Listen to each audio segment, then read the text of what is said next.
हाँ बच्चों, मैं doctor Santosh Kumar, LBSM college.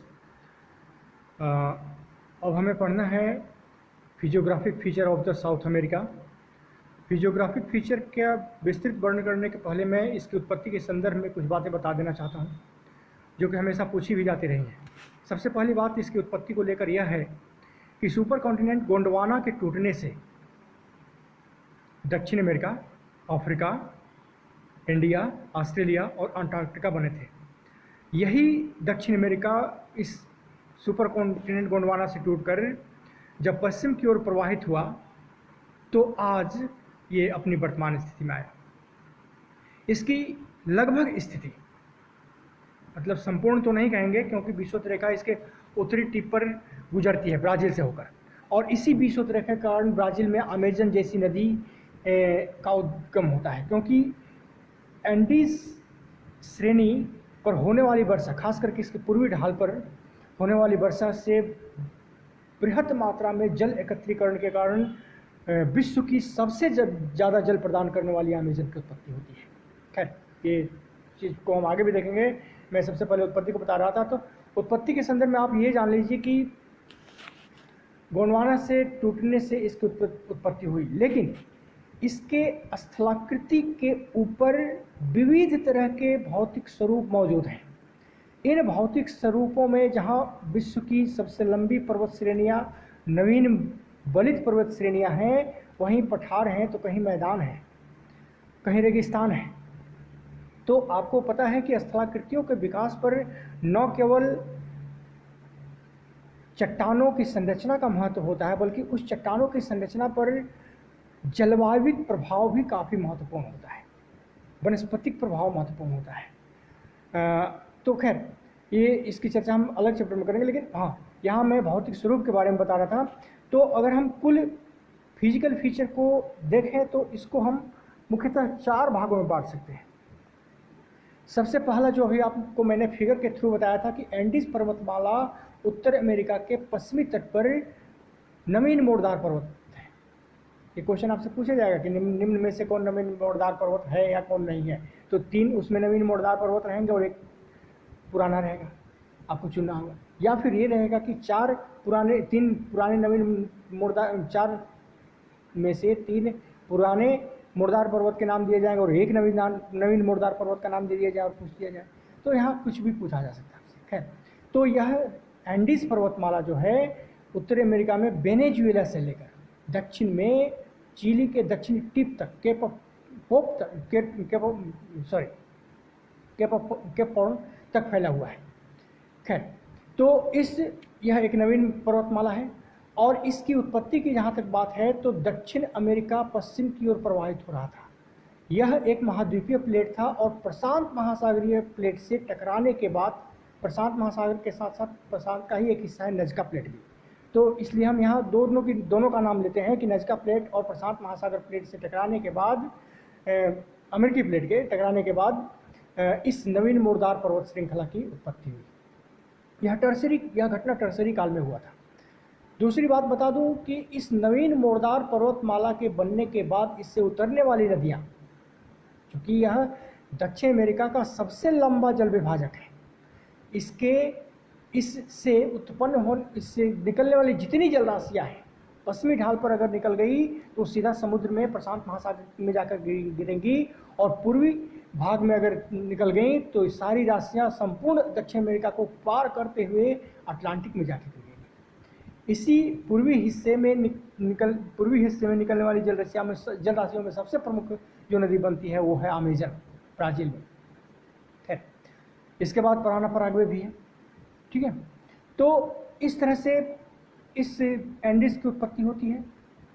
जहाँ तक इसकी लंबाई की बात है तो इसकी अधिकतर चोटियाँ 6000 मीटर से ज़्यादा ऊंची हैं और इसकी कुल लंबाई 8800 कुछ मीटर उत्तर से दक्षिण की ओर है। यह वेनेजुएला से लेकर केप हॉर्न तक विस्तृत है, कहीं भी खंडित होती नहीं है, बल्कि आधे उत्तरी हिस्से में, खास करके वेनेजुएला से लेकर ये क्या कहते हैं पेरू और चिली के मध्य सीमा तक, खासकर बोलिविया तक, वेनेजुएला से बोलिविया तक, यह 3 समानांतर श्रेणियों में फैली हैं। इसके मध्यवर्ती इन समानांतर श्रेणियों के बीच वाले हिस्से में मैदानों का विस्तार है, छोटे छोटे पतले सकरे मैदान का विस्तार है, जबकि पूर्वी हिस्से में, इस एंडीज श्रेणी के पूर्वी हिस्से में अगर हम बात करें तो पठारों का विस्तार है। पूर्वी हिस्से से उच्च भूमि बनी हुई है वह पठारी भूमि है, और उसके बाद और पूर्व में जब आप जाते हैं तो मैदानों का विस्तार है। अधिकांशतः दक्षिण अमेरिका में दो मैदानों के बीच एक पठार या फिर दो पठारों के बीच कोई एक मैदान स्थित है। अगर आप ध्यान से देखें तो ये क्रम लगातार उत्तर से दक्षिण की ओर आपको मिल जाएगा। अब जैसे आप सबसे उत्तर में देख लीजिए वेनेजुएला का पठार, वेनेजुएला का पठार के ठीक दक्षिण की ओर आ जाइए तो अमेजन बेसिन स्टार्ट हो जाती है, जो कि उत्तरी ब्राज़ील में स्थित है।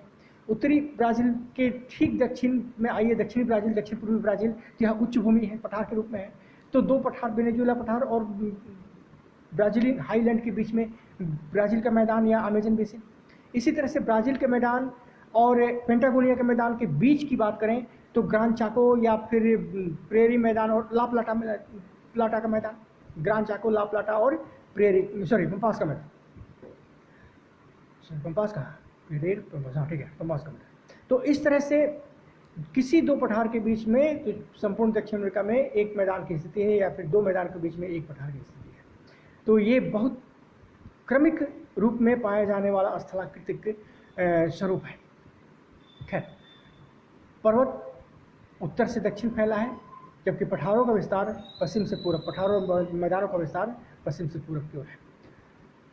मैं इसकी हद बता चुका हूँ। हाँ, तो अब अगर हम कुल भौतिक स्वरूप की बात करें पर्वत, पठार और मैदान के आधार पर, तो कुल 4 भौतिक प्रदेशों में दक्षिण अमेरिका को बांटा जा सकता है। पहला है वेस्टर्न कोस्ट स्ट्रिप, पश्चिमी तटीय पेटी या पश्चिमी तटीय संकरे मैदानी क्षेत्र। दूसरा है आपका ये पश्चिमी तटीय मैदानी क्षेत्र जो है यह बहुत ज़्यादा चौड़ा नहीं है, एंडीज और प्रशांत के बीच फैला हुआ है, स्थलीय हिस्सा है। इसका निर्माण एंडीज से उतरने वाली नदियों के निक्षेपण से हुआ है। ये मैदान सभी जगह एक समान जलवायु का अनुभव नहीं करने के कारण अलग अलग तरह की वनस्पतियाँ रखते हैं, अलग अलग तरह की जलवायु रखते हैं। अब जैसे आप देखिए तो मध्यवर्ती तटीय मैदान जो है दक्षिण अमेरिका का एक उष्ण मरुस्थल है। मध्यवर्ती तटीय मैदान एक उष्ण मरुस्थल है, ठीक है, जिसको हम अटाकामा का मरुस्थल कहते हैं।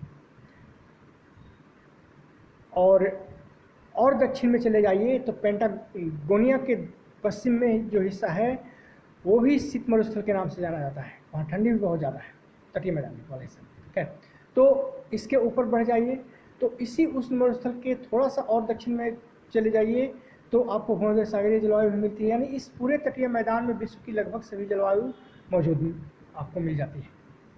खैर, तटीय मैदान के संपूर्ण उत्तर से लेकर दक्षिण को पूर्वी हिस्से में एंडीज पर्वत श्रेणी फैली हुई है। एंडीज पर्वत श्रेणी दूसरा स्थलाकृतिक प्रदेश है या भौतिक प्रदेश है इसका। एंडीज पर्वत श्रेणी के बारे में मैं आपको बता चुका हूँ, ठीक है। इसको यह एंडीज पर्वत श्रेणी तीन कार्डिलेरा में बटी हुई है और प्रत्येक 2 कार्डिलेरा के बीच में या तो मैदान स्थित हैं या फिर पठार स्थित हैं। तो जो भी पठार इन कार्डिलेरा के बीच में स्थित है, इस एंडीज कार्डिलेरा के बीच में स्थित है, इसको हम इंटरमोंट प्लेट्यू कहते हैं, अंतः पर्वतीय पठार, ठीक है। तो इस अंतः पर्वतीय पठारों में वेस्टर्न कार्डिलेरा, मिडिल कार्डिलेरा और पूर्वी कार्डिलेरा, ईस्टर्न कार्डिलेरा के रूप में इसको बांटा गया है। ये कार्डिलेरा का मतलब है कि एंडीज के ये तीन क्रम इसी रूप में फैले हुए हैं। अब रहा सवाल एंडीज का, तो आपको ये पता है कि एंडीज की उत्पत्ति प्रशांत महासागरीय प्लेट और अमेरिकी प्लेट के कारण टकराने के कारण हुई है। यही कारण है कि इस एंडीज पर्वत में, चूंकि यहाँ प्लेटों की मोटाई बहुत ज़्यादा नहीं है, इसलिए प्रशांत महासागरीय प्लेट नीचे उतरने के बाद पिघलती है और इस एंडीज में, यानी इस एंडीज रूपी बलित पर्वत में ज्वालामुखी विस्फोट कराती है। इसलिए ज्वालामुखी पर्वतों की श्रृंखला उत्तर से लेकर दक्षिण तक लगातार पाए जाते हैं और यही कारण है कि एंडीज को प्रशांत महासागरीय अग्निवलय रिंग ऑफ फायर का हिस्सा माना जाता है। तो यह रिंग ऑफ फायर का ही हिस्सा है। इस एंडीज की सबसे ऊंची चोटी जो है वो चिली और पेरू के मध्य स्थित एकांकागुआ है, जो कि 7021 मीटर ऊंची है। चिम्बरोजी दूसरी सबसे ऊंची चोटी है, जो 6272 मीटर ऊंची है, ठीक है। और कोटोपैक्सी तीसरी ऊंची चोटी है, जो कि 5897 मीटर ऊंची है। इसके बाद माउंट कयाम्बे जो है 5790 मीटर ऊंची है। तो कयाम्बे और माउंट कोटोपैक्सी दोनों के दोनों जो हैं ये विषुवत रेखा पर स्थित है। खैर, हम आगे बढ़ते हैं। तो पश्चिमी एंडीज पर्वतमाला कुल लंबाई 7250 किलोमीटर है, जो कि उत्तर से दक्षिण है। सर्वोच्च चोटी में बता चुका हूँ। अब इसमें भी शामिल पठारों की बात करें तो इस एंडीज में इक्वेडोर का पठार, पेरू का पठार, बोलिविया का पठार और डेस्पो ब्लोडो का पठार शामिल है। इसी तरह से अमेजन, ओरिनिको और ला प्लाटा नदियों का स्रोत है यह एंडीज। एंडीज के पश्चिम चिली के उत्तरी तटीय मैदान में अटाकामा मरुस्थल है। यह अटाकामा मरुस्थल चिली के उत्तरी तटीय मैदान से लेकर पेरू में भी इसका कुछ विस्तार पाया जाता है, ठीक है। जबकि दक्षिणी भाग में पेंटागोनिया का पठार स्थित है इस एंडीज के सहारे। एंडीज के सहारे का पेंटागोनिया के पठार पर ही यह खत्म भी होता है। अब तीसरा फीचर है इसका मध्यवर्ती मैदान। दक्षिण अमेरिका का तीसरा भौतिक स्वरूप है मध्यवर्ती मैदान। मध्यवर्ती मैदान की अगर हम बात करें तो इस मैदान में कई अलग अलग नदी बेसिन या मैदानी क्षेत्र पाए जाते हैं अलग अलग हिस्सों में, जिसमें पहला है ओरिनिको बेसिन। ओरिनिको बेसिन ओरिनिको और उसकी सहायक नदियों द्वारा निर्मित है। यह वेनेजुएला में फैला उष्णकटिबंधीय घास का मैदान है। वेनेजुएला में फैला है और इसमें उष्णकटिबंधीय घास के मैदान हैं। इस उष्णकटिबंधीय घास के मैदानों को लानोज घास मैदान कहते हैं। यह ओरिनिको बेसिन वेनेजुएला उच्च पठारी प्रदेश में फैला हुआ है। तो ये आपको ज़्यादा आगे जाकर पूछा गया, लेकिन ये जरूर पूछता है कि लानोज घास के मैदान पहला नंबर की किस तरह के घास के मैदान है, दूसरा नंबर कि वेनेजुएला में फैले हुए घास के मैदान को किस नाम से जाना जाता है, यही लानोज, ठीक है। तो ये उष्णकटिबंधीय घास का मैदान है लानोज। दूसरा है आपका कैंपोस। तो खैर कैंपोस की मैं चर्चा कर चुका हूँ, आगे फिर बताऊंगा। हाँ, दूसरा जो बेसिन है मैदान है वो है अमेजन बेसिन या अमेजन नदी घाटी बेसिन, नदी घाटी मैदान। यह दक्षिण अमेरिका का सबसे बड़ा मैदान है, जो अमेजन के दोनों ओर त्रिकोण के रूप में, दोनों ओर अमेजन और उसकी सहायक नदियों द्वारा लाए गए निक्षेप के जमा करने के कारण बना है।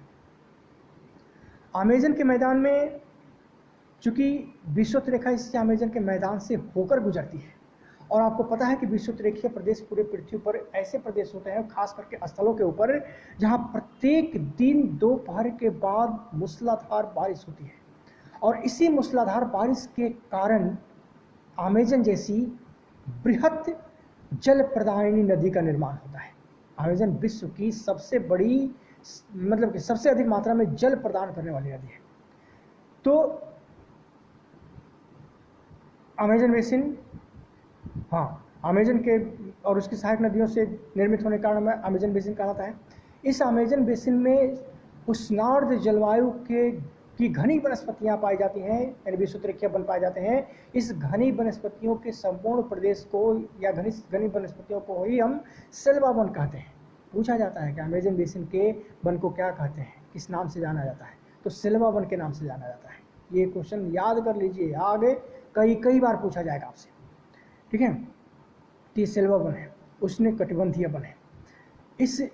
इसी सेल्वा वन को विश्व का फेफड़ा कहा जाता है, क्योंकि स्थल पर इतने बड़े क्षेत्र में कहीं भी वन का विस्तार नहीं है, और बृहत क्षेत्र में विस्तार होने के कारण बड़ी मात्रा में वायुमंडलीय कार्बन डाइऑक्साइड को अधिग्रहण, अवशोषित करने और ऑक्सीजन को छोड़ने के कारण इसको विश्व का फेफड़ा कहा जाता है, सेल्वा वन को। ये भी क्वेश्चन कई बार आपसे पूछा जाएगा, पूछा जाता रहा है, आगे भी पूछा जाएगा, तो इसको भी ध्यान में रखेंगे।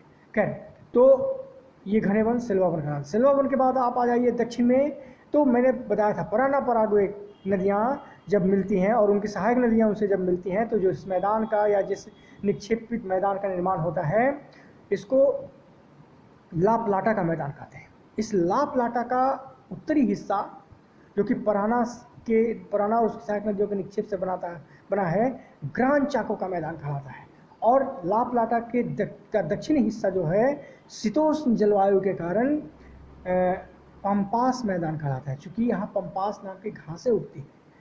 और इसी हिस्से से क्या कहते हैं कि मकर रेखा गुजरती है।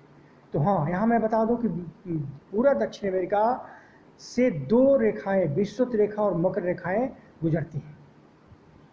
तो विषुवत रेखा के उत्तर का क्षेत्र और विषुवत रेखा के दक्षिण की ओर मकर रेखा तक का क्षेत्र जो है उष्णकटिबंधीय क्षेत्र है।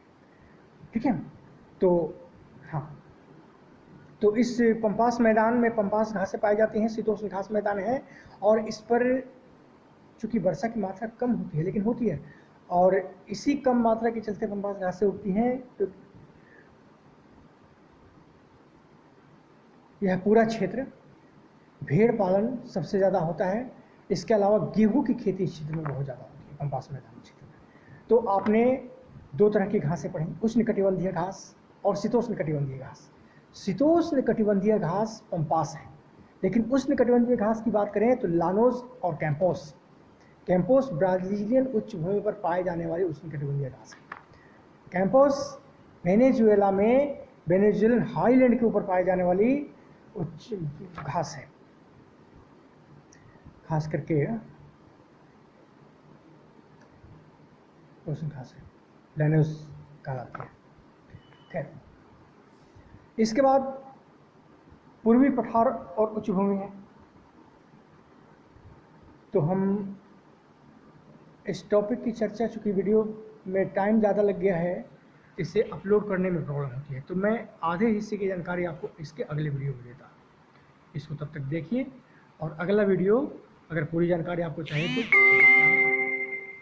इसे लाइक करिए, शेयर कीजिए और सब्सक्राइब कीजिए, ताकि मैं जब भी अपलोड करूँ वीडियो तुरंत उसका मैसेज आप तक पहुँचे। Thank you.